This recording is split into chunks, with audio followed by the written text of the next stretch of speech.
Cougar woman म्हणजे काय, त्या असे का करतात आणि अशा नात्यांचे फायदे आणि तोटे काय असतात? थोडा वेळ थांबा, विचार करा आणि स्वतःला एक प्रामाणिक प्रश्न विचारा.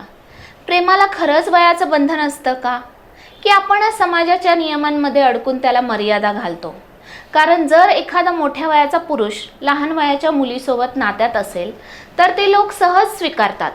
पण जेव्हा एखादी स्त्री वयाने मोठी असून एखाद्या लहान वयाच्या पुरुषाकडे आकर्षित होते तेव्हा ते लगेच चर्चा सुरू होते, प्रश्न निर्माण होतात आणि लोक न्याय करायला लागतात. आणि इथेच एक गोष्ट लक्षात घ्यायला हवी की हा विषय फक्त आकर्षणाचा नाही, हा विषय आहे भावनांचा, एकटेपणाचा, आतल्या रिक्ततेचा आणि त्या न बोलल्या जाणाऱ्या शांत वेदनांचा, ज्या बाहेरून कुणालाच दिसत नाही. कुगर वुमन हा शब्द आपण ऐकतो, पण त्यामागचा अर्थ किती जण समजून घेतात? साध्या भाषेत सांगायचं तर वयाने मोठी असलेली स्त्री जी स्वतःपेक्षा लहान वयाच्या पुरुषाकडे आकर्षित होते किंवा त्याच्यासोबत नातं ठेवते, तिला कुगर वुमन असं म्हटलं जातं.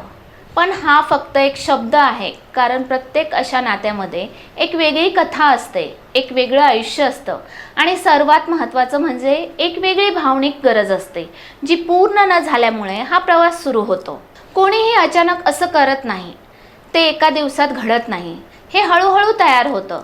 जसं पाण्याचे थेंब एकत्र येऊन समुद्र तयार होतो, तसं छोट्या छोट्या भावनांनी एक मोठा निर्णय तयार होतो आणि त्या निर्णयामागे सर्वात मोठं कारण असतं भावनिक तृप्तता.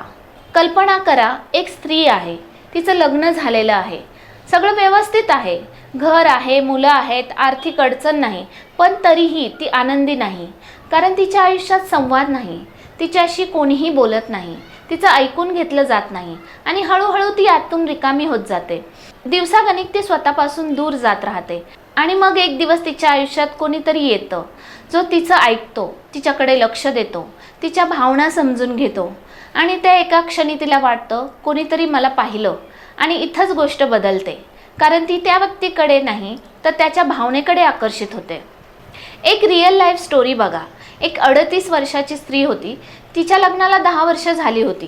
तिचा नवरा खूप चांगला माणूस होता, पण तो नेहमी कामात व्यस्त असायचा, त्यांच्यामध्ये संवाद नव्हता.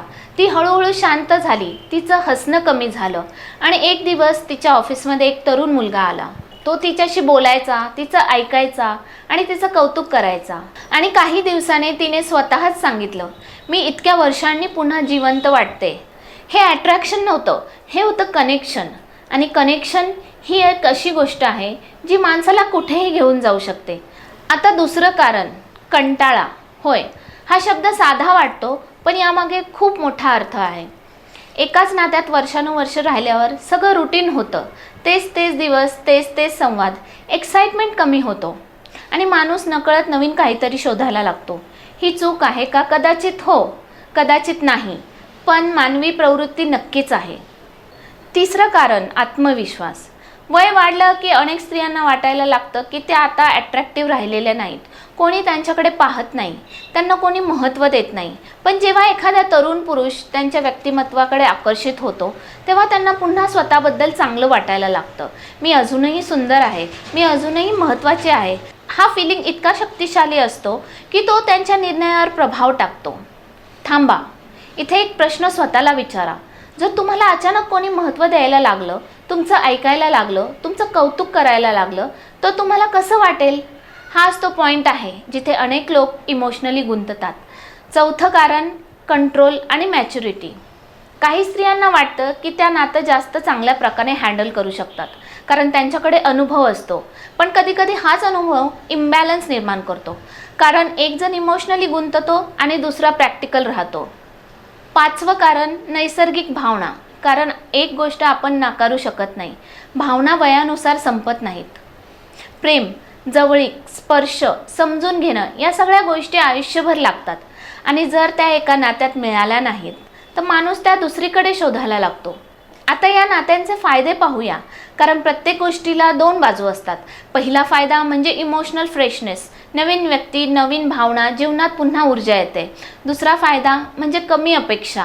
अशा नात्यांमध्ये अनेक वेळा लोक प्रॅक्टिकल असतात, त्यामुळे इमोशनल प्रेशर कमी असतो. तिसरा फायदा म्हणजे म्युच्युअल लर्निंग. दोघेही वेगवेगळ्या स्टेजवर असल्यामुळे एकमेकांकडून खूप काही शिकतात. चौथा फायदा म्हणजे आत्मविश्वास वाढणं, कारण दोघांनाही स्वतःबद्दल चांगलं वाटायला लागतं. पण आता कठोर सत्य, कारण जितके फायदे आहेत तितकेच तोटे देखील आहेत आणि ते खूप गंभीर असतात. पहिला तोटा म्हणजे समाज, कारण आजही समाज अशा नात्यांना स्वीकारत नाही.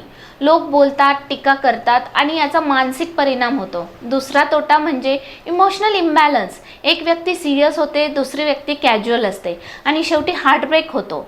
तिसरा तोटा म्हणजे फ्युचर अनसर्टन्टी. हे नातं टिकेल का याचं उत्तर अनेक वेळा नसतं. चौथा तोटा म्हणजे कुटुंब, कारण जर हे नातं बाहेर आलं तर घरात तणाव निर्माण होतो. पाचवा तोटा म्हणजे मॅनिप्युलेशन, कारण काही वेळा एक्सपिरियन्सचा वापर करून एक जण दुसऱ्याला कंट्रोल करू शकतो. आता एक दुसरी स्टोरी. एक 29 वर्षाचा मुलगा एका 43 वर्षाच्या स्त्रीसोबत नात्यात होता आणि सुरुवातीला सगळं खूप छान होतं. त्याला ती स्त्री समजूतदार वाटायची, मॅच्युअर वाटायची, पण हळूहळू तो इमोशनली अटॅच झाला आणि ती मात्र प्रॅक्टिकल राहिली. पण एक दिवस ती निघून गेली आणि तो पूर्णपणे तुटला, कारण तो त्या नात्यात मनाने गुंतला होता.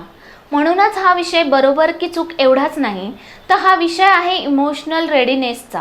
कारण प्रत्येक नातं तुमच्यावर परिणाम करतं आणि प्रत्येक निर्णयाची किंमत असते. स्वतःला 3 प्रश्न विचारा. मी हे का करतोय? मी कोणाला दुखावतोय का? आणि हे मला शांतता देतंय का? कारण शेवटी नातं तेच योग्य असतं जे तुम्हाला आतून शांत करतं. शेवटी एक गोष्ट लक्षात ठेवा, नातं कोणतंही असो ते टिकतं. ते विश्वासावर, आदरावर आणि प्रामाणिकपणावर. आणि जर हे तिन्ही नसतील तर कोणतंही नातं जास्त काळ टिकत नाही. मित्रांनो, जर हा व्हिडिओ तुम्हाला विचार करायला लावणारा वाटला असेल, जर तुम्हाला यातून काही नवीन समजलं असेल, तर हा व्हिडिओ लाईक करा, तुमच्या मित्रांपर्यंत शेअर करा आणि अशाच डीप आणि रिअल विषयांसाठी जीवन संपदा चॅनलला सबस्क्राईब करायला विसरू नका. धन्यवाद.